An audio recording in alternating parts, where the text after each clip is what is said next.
Sunday. I'm not sure why I'm writing this down on paper and not on my computer. I guess I just noticed some odd things. It's not that I don't trust the computer. I just need to organize my thoughts. I need to get down all the details somewhere objective, somewhere I know that what I write can't be deleted or changed. Not that that's happened. It's just everything blurs together here, and the fog of memory lends a strange cast to things. I'm starting to feel cramped in this small apartment. Maybe that's the problem. I just had to go and choose the cheapest apartment, the only one in the basement.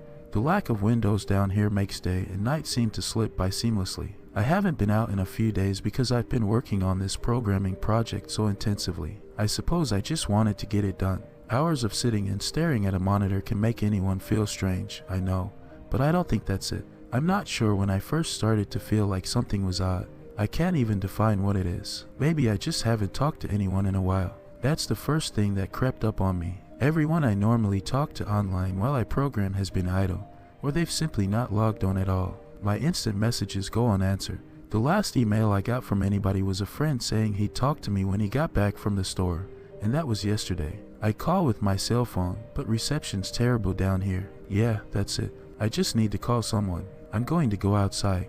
Well, that didn't work so well. As the tingle of fear fades, I'm feeling a little ridiculous for being scared at all. I looked in the mirror before I went out, but I didn't shave the 2-day stubble I've grown. I figured I was just going out for a quick cell phone call. I did change my shirt, though, because it was lunchtime, and I guessed that I'd run into at least one person I knew. That didn't end up happening. I wish it did. When I went out, I opened the door to my small apartment slowly. A small feeling of apprehension had somehow already lodged itself in me, for some indefinable reason. I chalked it up to having not spoken to anyone but myself for a day or two. I peered down the dingy gray hallway, made dingier by the fact that it was a basement hallway. On one end, a large metal door led to the building's furnace room. It was locked, of course. 2 dreary soda machines stood by it. I bought a soda from one the first day I moved in, but it had a 2-year-old expiration date. I'm fairly sure nobody knows those machines are even down here, or my cheap landlady just doesn't care to get them restocked. I closed my door softly and walked the other direction, taking care not to make a sound. I have no idea why I chose to do that, but it was fun giving in to the strange impulse not to break the droning hum of the soda machines, at least for the moment. I got to the stairwell and took the stairs up to the building's front door. I looked through the heavy door's small square window and received quite the shock. It was definitely not lunchtime. City gloom hung over the dark street outside, and the traffic lights at the intersection in the distance blinked yellow. Dim clouds, purple and black from the glow of the city, hung overhead. Nothing moved, save the few sidewalk trees that shifted in the wind. I remember shivering, though I wasn't cold. Maybe it was the wind outside. I could vaguely hear it through the heavy metal door, and I knew it was that unique kind of late night wind, the kind that was constant, cold, and quiet, save for the rhythmic music it made as it passed through countless unseen tree leaves. I decided not to go outside. Instead, I lifted my cell phone to the door's little window and checked the signal meter. The bars filled up the meter, and I smiled. Time to hear someone else's voice. I remember thinking, relief. It was such a strange thing, to be afraid of nothing. I shook my head, laughing at myself silently. I hit speed dial for my best friend Amy's number, and held the phone up to my ear. It rang once, but then it stopped. Nothing happened. I listened to silence for a good 20 seconds, then hung up. I frowned and looked at the signal meter again, still full. I went to dial her number again, but then my phone rang in my hand, startling me. I put it up to my ear. Hello, I asked, immediately fighting down a small shock at hearing the first spoken voice in days, even if it was my own. I had gotten used to the droning hum of the building's inner workings, my computer, and the soda machines in the hallway. There was no response to my greeting at first, but then, finally, a voice came. Hey, said a clear male voice, obviously of college age, like me. Who's this? John, I replied, confused. Oh, sorry, wrong number, he replied, then hung up. I lowered the phone slowly and leaned against the thick brick wall of the stairwell. That was strange. I looked at my received calls list, but the number was unfamiliar. Before I could think on it further, the phone rang loudly, shocking me yet again. This time, I looked at the caller before I answered. It was another unfamiliar number. This time, I held the phone up to my ear, but said nothing. I heard nothing but the general background noise of a phone. Then, a familiar voice broke my tension. John was the single word in Amy's voice. I breathed a sigh of relief. Hey, it's you, I replied. Who else would it be? She responded. Oh, the number. I'm at a party on 7th Street, and my phone died just as you called me. This is someone else's phone, obviously. Oh, okay, I said. "Where are you?" she asked. My eyes glanced over the drab whitewashed cylinder block walls and the heavy metal door with its small window. At my building, I sighed, just feeling cooped up. I didn't realize it was so late. "You should come here," she said, laughing. "Nah, I don't feel like looking for some strange place by myself in the middle of the night," I said, looking out the window at the silent, windy street that secretly scared me just a tiny bit. "I think I'm just going to keep working or go to bed." "Nonsense," she replied. "I can come get you. Your building is close to 7th Street, right?" "How drunk are you?" I asked lightheartedly. "You know where I live." "Oh, of course," she said abruptly. "I guess I can't get there by walking, huh?" "You could if you wanted to waste half an hour," I told her. "Right," she said. "Okay, have to go. Good luck with your work." I lowered the phone once more, looking at the numbers flash as the call ended. Then, the droning silence suddenly reasserted itself in my ears. The two strange calls in the eerie street outside just drove home my aloneness in this empty stairwell. Perhaps from having seen too many scary movies, I had the sudden inexplicable idea that something could look in the door's window and see me, some sort of horrible entity that hovered at the edge of aloneness, just waiting to creep up on unsuspecting people that strayed too far from other human beings. I knew the fear was irrational, but nobody else was around, so I jumped down the stairs, ran down the hallway into my room, and closed the door as swiftly as I could while still staying silent. Like I said, I feel a little ridiculous for being scared of nothing, and the fear has already faded. Writing this down helps a lot. It makes me realize that nothing is wrong. It filters out half-formed thoughts and fears and leaves only cold, hard facts. It's late. I got a call from a wrong number, and Amy's phone died, so she called me back from another number. Nothing strange is happening. Still, there is something a little off about that conversation. I know it could have just been the alcohol she'd had. Or was it even her that seemed off to me? Or was it? Yes, that was it. I didn't realize it until this moment, writing these things down. I knew writing things down would help. She said she was at a party, but I only heard silence in the background. Of course, that doesn't mean anything in particular, as she could have just gone outside to make the call. No, that couldn't be it either. I didn't hear the wind. I need to see if the wind is still blowing. Monday, I forgot to finish writing last night. I'm not sure what I expected to see when I ran up the stairwell and looked out the heavy metal door's window. I'm feeling ridiculous. Last night's fear seems hazy and unreasonable to me now. I can't wait to go out into the sunlight. I'm going to check my email, shave, shower, and finally get out of here. Wait, I think I heard something. It was thunder. That whole sunlight and fresh air thing didn't happen. I went out into the stairwell and up the stairs, only to find disappointment. The heavy metal door's little window showed only flowing water as torrential rain slammed against it. Only a very dim, gloomy light filtered in through the rain, but at least I knew it was daytime, even if it was a gray, sickly, wet day. I tried looking out the window and waiting for lightning to illuminate the gloom, but the rain was too heavy and I couldn't make out anything more than vague weird shapes moving at odd angles in the waves washing down the window. Disappointed, I turned around, but I didn't want to go back to my room. Instead, I wandered further up the stairs, past the first floor and the second. The stairs ended at the 3rd floor, the highest floor in the building. I looked through the glass that ran up the outer wall of the stairwell, but it was that warped, thick kind that scatters the light. Not that there was much to see through the rain to begin with. I opened the stairwell door and wandered down the hallway. The 10 or so thick wooden doors, painted blue a long time ago, were all closed. I listened as I walked, but it was the middle of the day, so I wasn't surprised that I heard nothing but the rain outside. As I stood there in the dim hallway, listening to the rain, I had the strange fleeting impression that the doors were standing like silent granite monoliths erected by some ancient forgotten civilization for some unfathomable guardian purpose. Lightning flashed, and I could have sworn that, for just a moment, the old grainy blue would look just like rough stone. I laughed at myself for letting my imagination get the best of me, but then it occurred to me that the dim gloom and lightning must mean there was a window somewhere in the hallway. A vague memory surfaced, and I suddenly recalled that the 3rd floor had an alcove and an inset window halfway down the floor's hallway. Excited to look out into the rain and possibly see another human being, I quickly walked over to the alcove, finding the large thin glass window. Rain washed down it, as with the front door's window, but I could open this one. I reached a hand out to slide it open, but hesitated. I had the strangest feeling that if I opened that window, I would see something absolutely horrifying on the other side. Everything's been so odd lately, so I came up with a plan, and I came back here to get what I needed. I don't seriously think anything will come of it, but I'm bored, it's raining, and I'm going stir crazy. I came back to get my webcam. The cord isn't long enough to reach the 3rd floor by any means, so instead I'm going to hide it between the 2 soda machines in the dark end of my basement hallway, run the wire along the wall and under my door, and put black duct tape over the wire to blend it in with the black plastic strip that runs along the base of the hallway's walls. I know this is silly, but I don't have anything better to do. Well, nothing happened. I propped open the hallway to stairwell door, steeled myself, then flung the heavy front door wide open and ran like hell down the stairs to my room and slammed the door. I watched the webcam on my computer intently, seeing the hallway outside my door and most of the stairwell.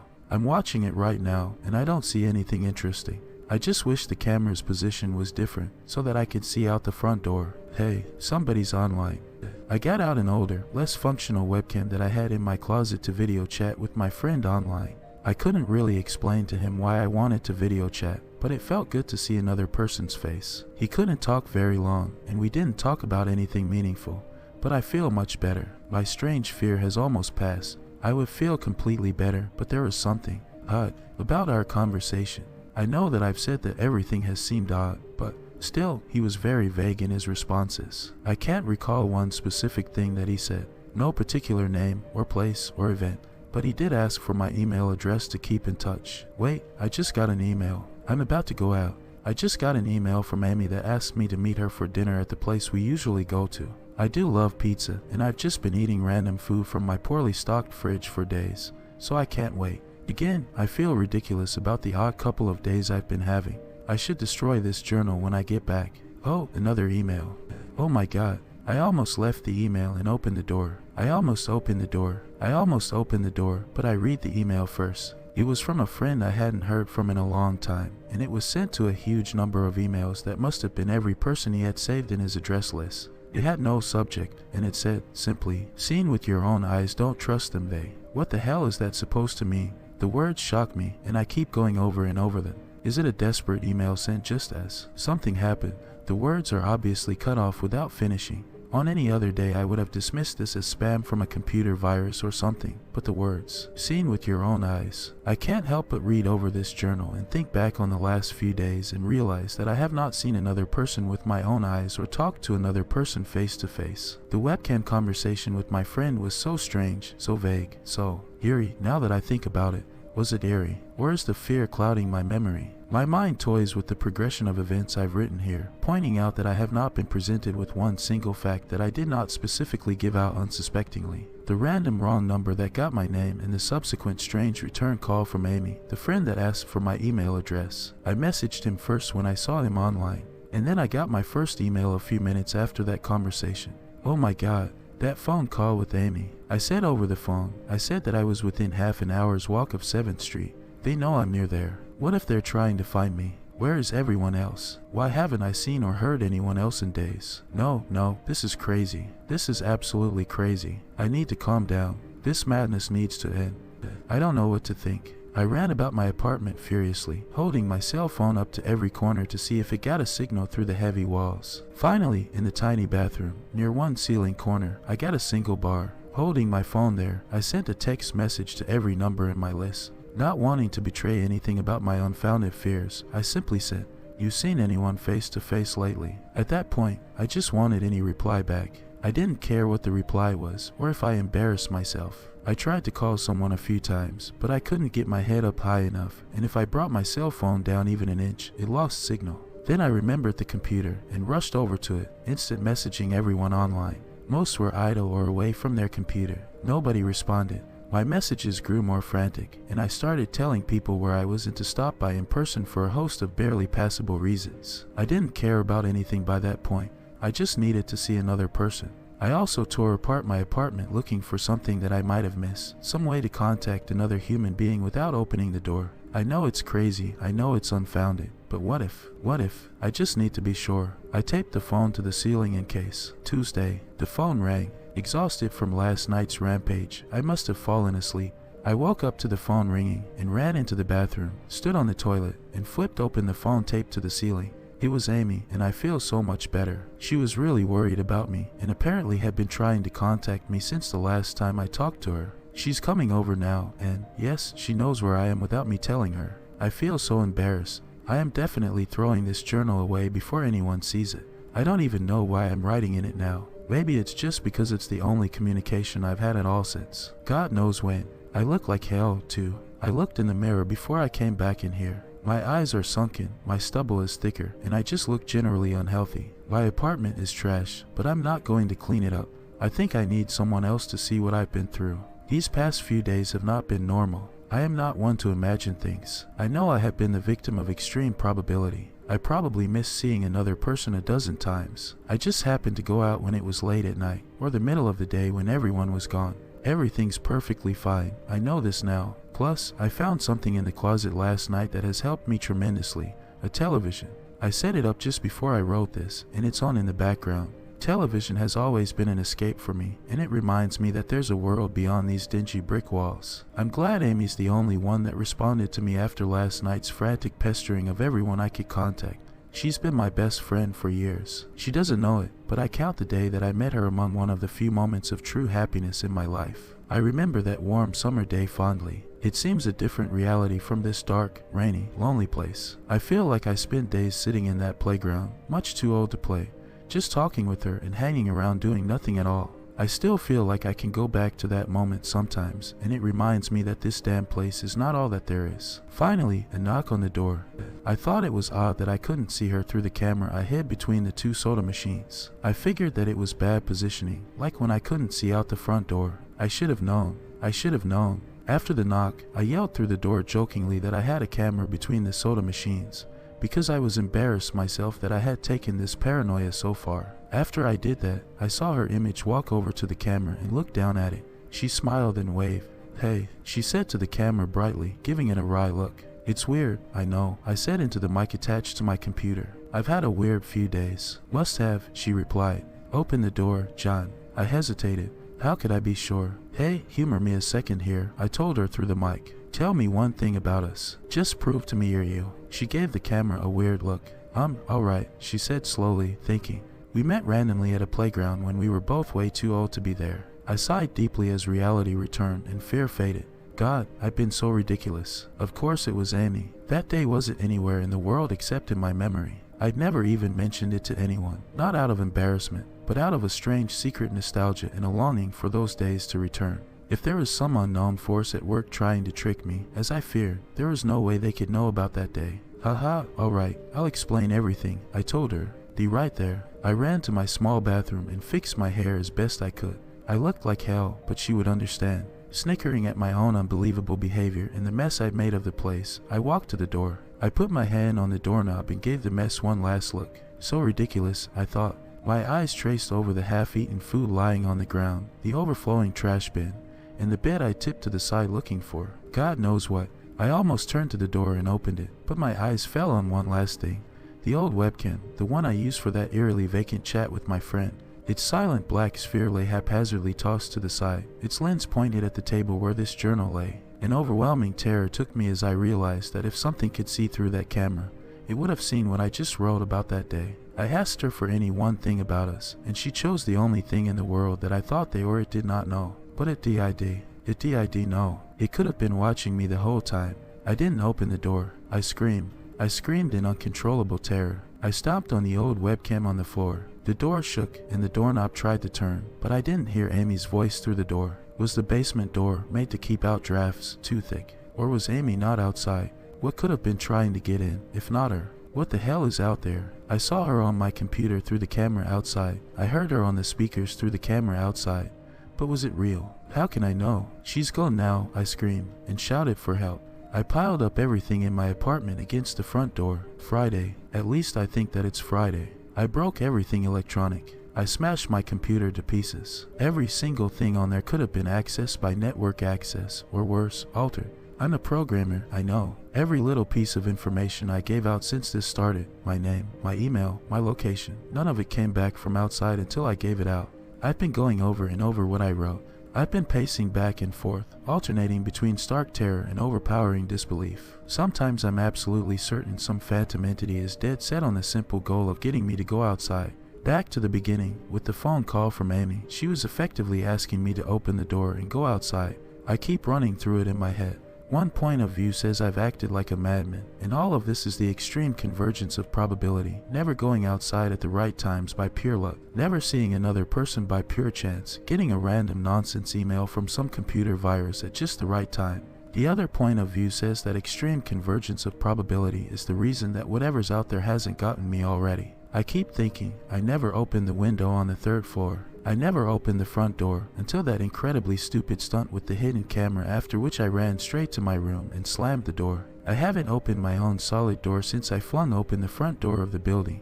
Whatever's out there, if anything's out there, never made an appearance in the building before I opened the front door. Maybe the reason it wasn't in the building already was that it was elsewhere getting everyone else. And then it waited until I betrayed my existence by trying to call Amy. A call which didn't work until it called me and asked me my name. Terror literally overwhelms me every time I try to fit the pieces of this nightmare together. That email, short, cut off, was it from someone trying to get word out? Some friendly voice desperately trying to warn me before it came? Seen with my own eyes, don't trust them, exactly what I've been so suspicious of. It could have masterful control of all things electronic, practicing its insidious deception to trick me into coming outside. Why can't it get in? It knocked on the door. It must have some solid presence. The door. The image of those doors in the upper hallway as guardian monoliths flashes back in my mind every time I trace this path of thoughts. If there is some phantom entity trying to get me to go outside, maybe it can't get through doors. I keep thinking back over all the books I've read or movies I've seen, trying to generate some explanation for this. Doors have always been such intense foci of human imagination, always seen as wards or portals of special importance. Or perhaps the door is just too thick. I know that I couldn't bash through any of the doors in this building, let alone the heavy basement ones. Aside from that, the real question is, why does it even want me? If it just wanted to kill me, it could do it any number of ways, including just waiting until I starve to death. What if it doesn't want to kill me? What if it has some far more horrific fate in store for me? God, what can I do to escape this nightmare? And knock on the door. I told the people on the other side of the door I need a minute to think and I'll come out. I'm really just writing this down so I can figure out what to do. At least this time I heard their voices. My paranoia, and yes, I recognize I'm being paranoid, has me thinking of all sorts of ways that their voices could be faked electronically. There could be nothing but speakers outside, simulating human voices. Didn't really take them 3 days to come talk to me. Amy is supposedly out there, along with 2 policemen and a psychiatrist. Maybe it took them 3 days to think of what to say to me. The psychiatrist's claim could be pretty convincing if I decided to think this has all been a crazy misunderstanding, and not some entity trying to trick me into opening the door. The psychiatrist had an older voice, authoritarian but still caring. I liked it. I'm desperate just to see someone with my own eyes. He said I have something called cyber psychosis, and I'm just one of a nationwide epidemic of thousands of people having breakdowns triggered by a suggestive email that got through somehow. I swear he said got through somehow. I think he means spread throughout the country inexplicably, but I'm incredibly suspicious that the entity slipped up and revealed something. He said I am part of a wave of emergent behavior, that a lot of other people are having the same problem with the same fears, even though we've never communicated. That neatly explains the strange email about eyes that I got. I didn't get the original triggering email. I got a descendant of it my friend could have broken down to, and tried to warn everyone he knew against his paranoid fears. That's how the problem spreads, the psychiatrist claims. I could have spread it, too, with my texts and instant messages online to everybody I know. One of those people might be melting down right now after being triggered by something I sent them, something they might interpret any way that they want, something like a text saying seen anyone face to face lately. The psychiatrist told me that he didn't want to lose another one, that people like me are intelligent, and that's our downfall. We draw connections so well that we draw them even when they shouldn't be there. He said it's easy to get caught up in paranoia in our fast-paced world, a constantly changing place where more and more of our interaction is simulated. I have to give him one thing. It's a great explanation. It neatly explains everything. It perfectly explains everything. In fact, I have every reason to shake off this nightmarish fear that something or consciousness or being out there wants me to open the door so it can capture me for some horrible fate worse than death. It would be foolish, after hearing that explanation, to stay in here until I starve to death just to spite the entity that might have got everyone else. It would be foolish to think that, after hearing that explanation, I might be one of the last people left alive on an empty world, hiding in my secure basement room, spiting some unthinkable deceptive entity just by refusing to be captured. It's a perfect explanation for every single strange thing I've seen or heard, and I have every reason in the world to let all of my fears go and open the door. That's exactly why I'm not going to. How can I be sure? How can I know what's real and what's deception? All of these damn things with their wires and their signals that originate from some unseen origin. They're not real, I can't be sure. Signals through a camera, fake video, deceptive phone calls, emails, even the television, lying broken on the floor. How can I possibly know it's real? It's just signals, waves, light. The door. It's bashing on the door. It's trying to get in. What insane mechanical contrivance could it be using to simulate the sound of men attacking the heavy wood so well? At least I'll finally see it with my own eyes. There's nothing left in here for it to deceive me with. I've ripped apart everything else. It can't deceive my eyes, can it? Seen with your own eyes, don't trust them. Wait, was that desperate message telling me to trust my eyes, or warning me about my eyes too? Oh my god, what's the difference between a camera and my eyes? They both turn light into electrical signals. They're the same. I can't be deceived. I have to be sure. I have to be sure. Date unknown. I calmly asked for paper and a pen day in and day out until it finally gave them to me. Not that it matters. What am I going to do? Poke my eyes out. The bandages feel like part of me now. The pain is gone. I figure this will be one of my last chances to write legibly, as, without my sight to correct mistakes, my hands will slowly forget the motions involved. This is a sort of self-indulgence, this writing. It's a relic of another time, because I'm certain everyone left in the world is dead. Or something far worse. I sit against the padded wall day in and day out. The entity brings me food and water. It masks itself as a kind nurse, as an unsympathetic doctor. I think it knows that my hearing has sharpened considerably now that I live in darkness. It fakes conversations in the hallways, on the off chance that I might overhear. One of the nurses talks about having a baby soon.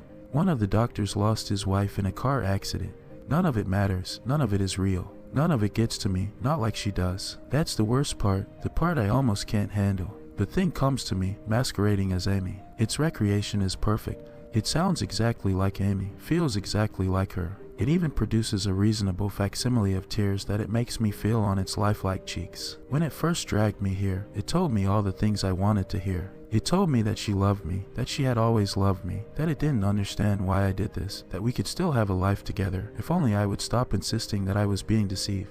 It wanted me to believe. No, it needed me to believe that she was real. I almost fell for it.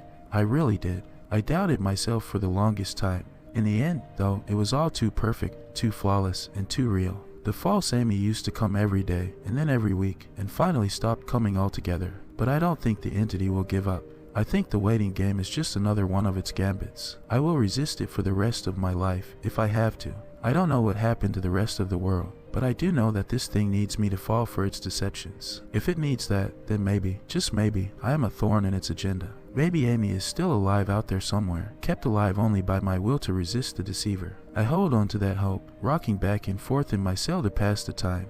I will never give in. I will never break. I am a hero. Equals. The doctor read the paper the patient had scribbled on. It was barely readable, written in the shaky script of one who could not see. He wanted to smile at the man's steadfast resolve, a reminder of the human will to survive, but he knew that the patient was completely delusional. After all, a sane man would have fallen for the deception long ago. The doctor wanted to smile. He wanted to whisper words of encouragement to the delusional man. He wanted to scream, but the nerve filaments wrapped around his head and into his eyes made him do otherwise. His body walked into the cell like a puppet and told the patient, once more, that he was wrong and that there was nobody trying to deceive him. Alright guys, thanks for tuning in tonight here with the Nighthawk. Tell me what you think. If you like, please comment, like, and subscribe to my channel. I will be posting another story tomorrow for you guys. And again, always remember, he's watching.